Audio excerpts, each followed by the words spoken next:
रूस से तेल खरीदने पर यूरोपीय देश ने किया भारत का समर्थन। भारत के तेल खरीद पर स्वीडन ने दिया भारत का साथ। रूसी तेल खरीद को बताया भारत की घरेलू नीति।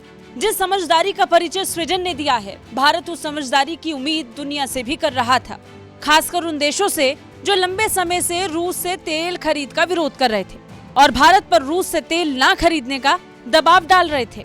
यूक्रेन से युद्ध के बाद पश्चिमी देशों ने रूस पर आर्थिक प्रतिबंध लगा दिया, जिसके बाद से रूस भारत को सस्ते दामों में तेल बेच रहा है। युद्ध की शुरुआत से ही भारत भारी मात्रा में रूसी तेल खरीद रहा है। भारत की इस नीति पर लगातार यूरोपीय देश सवाल उठाते रहे हैं।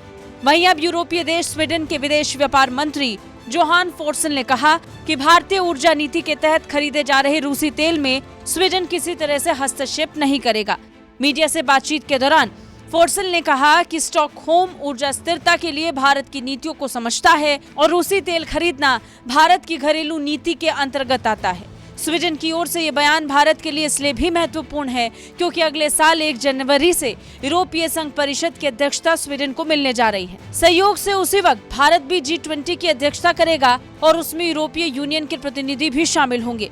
2 दिवसीय भारत दौरे पर आए स्वीडिश मंत्री ने कहा, मैं यहाँ भारत को ये बताने के लिए नहीं आया हूँ कि उन्हें क्या करना है और क्या नहीं। ये भारत की आंतरिक नीति का हिस्सा है और ये भारत को तय करना है कि उसे किस देश से तेल खरीदना है।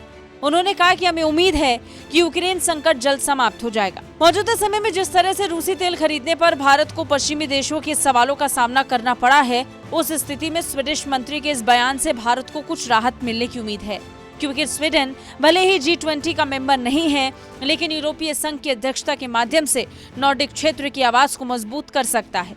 यूरोपीय यूनियन की वर्तमान में अध्यक्षता चेक रिपब्लिक के पास है, जो 31 दिसंबर को पूरी हो जाएगी। स्वीडिश मंत्री ने 2 दिवसीय भारत दौरे के दौरान वाणिज्य उद्योग मंत्री पीयूष गोयल से मुलाकात की। इस दौरान दोनों पक्षों ने green transition, health, infrastructure, defence और सुरक्षा मुद्दों पर बात की।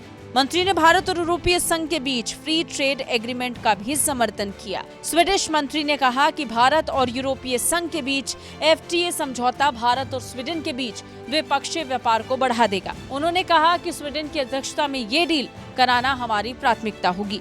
ब्यूरो रिपोर्ट, भारत तक।